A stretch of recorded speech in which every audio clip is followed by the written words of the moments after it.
சரி, மூணாவது வந்து என்னன்னாக்க கொழுப்பு. இந்த கொழுப்பு உருவாகுது, கொலஸ்ட்ரால் அதிகமாக இருக்குது அப்படின்னு எல்லாம் சொல்லுவாங்க. இது எப்படி உருவாகுதுன்னு சொல்ல மாட்டாங்க. இது வந்து உடலில் நாம் சாப்பிட்ற அந்த சமையல் எண்ணெயோடைய தரம், அது வந்து செக்கு எண்ணெயாக மாறணும்.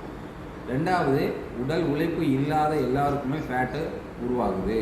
இப்போ உட்காந்து நிற்கும் போது இந்த தொப்பை இந்த சைடில் இருக்கிற இந்த லாயினில் வந்து இந்த சதைப்பற்று இருந்தது அப்படின்னாலே அவங்களுக்கு சீக்கிரமாக டயபெட்டிஸ் வந்துடும் சொல்லுவாங்க. ஏன்னா இதை வச்சு தான் இருக்குது. இங்கே தான் அடிப்போஸ் டிஷ்யூ, அந்த ஸ்கின் லேயர் வந்து சரியாக வேலை செய்யாத போது ஒவ்வொன்றுக்கும் ஃபங்க்ஷன்ஸ் குறைவாகும்.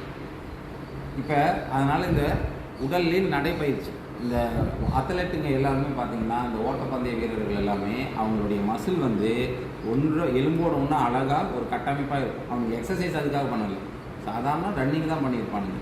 ரன்னிங் பண்ணும்போதே அவனுடைய உறுப்புகள் எல்லாமே எக்ஸ்ட்ரா இருக்கிற ஃபேட்டெல்லாம் கரைஞ்சிரும். ஆனால் கொழுப்படைப்பு எப்படி தேங்கும் அப்படின்னா, இந்த மாதிரி ஒரு ரப்பர் கொட்டை எண்ணெயால் ஆன எண்ணெய்களை பயன்படுத்தும் போதோ, அதே நேரத்தில் மற்ற எண்ணெய்கள், சமையல் எண்ணெய் வந்து தரம் இல்லாமல் இருந்தால் கொழுப்பு ஈஸியாக வந்து ஒட்டிக்கும். ரெண்டாவது, உடல் உழைப்பு இல்லாமல் இருந்தால் கொழுப்புகள் உடல்லையே தங்கிடும். இந்த கால்கள் தான் ஒரு மனிதனின் இளமையின் அடையாளம். கால்களில் நடக்கிறப்ப அவனுக்கு ஏதாவது சிரமம் இருக்குது, கால்கள் எல்லாம் வலிக்குது அப்படின்னாக்க, அப்போ அவன் முதுமையை நோக்கி போய்கிட்டு இருக்கான்.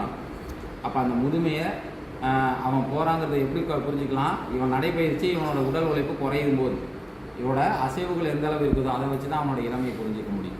ஸோ பெரும்பாலும் கொழுப்பு இல்லாமல் தடுக்கணுங்கிற முடிவுக்கு என்ன சொல்யூஷன்னா, சமையல் எண்ணெயை செக்கு எண்ணெயாக மாற்றுங்க.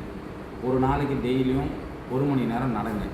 உங்கள் வேலை வந்து அந்த மாதிரி நடக்கிற மாதிரி இல்லை நடக்கிற மாதிரியே இருந்தது அப்படின்னா ஓகே, அதுக்காக நீங்கள் டைம் ஒதுக்க வேண்டாம். இல்லை அப்படின்னா உங்களுக்கு செடன்ட்ரியாக நீங்கள் உட்காந்த மேனிக்கே வேலை செய்கிற ஒரு பிரச்சனையாக இருக்குது அப்படின்னா நீங்கள் வந்து தயவு செஞ்சு நடக்கிறதுக்கு 1 மணி நேரம் ஒதுக்கி தான் ஆகணும். அப்போ தான் உங்கள் உடல் வந்து கொழுப்புகளை தேங்க விடாது.